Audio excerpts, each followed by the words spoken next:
Hey, welcome back. This is Monty with Geeked Rehab. Glad you could join us again. We've done some videos in the past on taping the shoulders and other parts of the body. What we want to show you now today is just a few uses of resistance band exercises to work on your shoulders.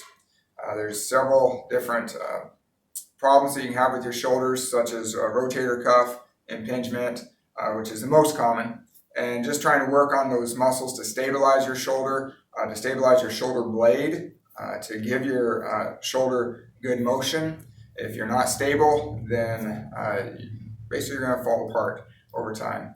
So I want to go through a few exercises with one of these fancy-dancy bands, which you can do anywhere. Fortunately, you don't have to have a gym membership. This is a lot cheaper, and you can do it in the comfort of your own home, wearing whatever you want. So to start with, sorry, I'm going to turn my back on you. It's my better view, better side. So we're got beginner exercises for these, and I'll show you advanced exercises as well. Now, as a preemptive note, you don't want to cause any sharp pains or burning pains that recreate what your normal discomfort or problem is. If you have like a burning muscle pain, that is more like a muscle fatigue, then that's okay, as long as you can relate that that's from muscle use and not muscle harm or damage. Okay, so to begin with, we've got lateral walks. Now you always want to have some tension on the band here, and the wall is really good to help provide strict exercise form so you can have good stability. And the lateral walks is something like this. You move your foot and your hand, resistance on the band. Okay. See my elbows moving away from my body. And then you go back the other way, same time. Okay. Now another way you can do this is keeping your elbow into your side and work more of the external rotators. And you just reach and back and forth.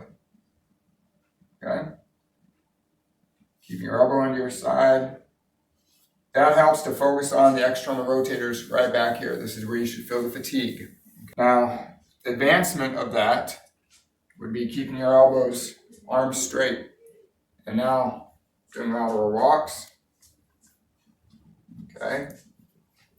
Or, again, you can just do one side or the other, back and forth. Okay, always keeping resistance on the band, keeping your elbows straight.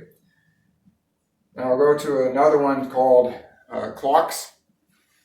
Again, we can begin with the elbows bent, and you can go, pretend there's a clock there. That'd be 3 o'clock, 6 o'clock, 12 o'clock, 1 o'clock, and so forth, okay, with both arms.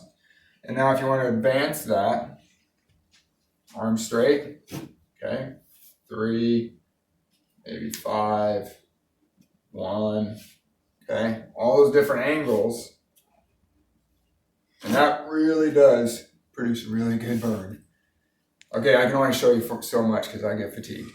All right, now an even greater advancement to that, so these would be called, for the most part, an open chain exercise or non-weight bearing exercise for your shoulders, but to really, really get a fantastic burn and more of a weight bearing or closed kinetic chain exercise, you go down in the push-up position. All right, don't judge me on this. All right, so if you have enough room in your area to do this, you can just do a full circle. I'll demonstrate a little bit here what you're doing. You keep your shoulders straight, or your arms straight down, your hands underneath your shoulders. And you just walk, keeping constant tension around in a circle.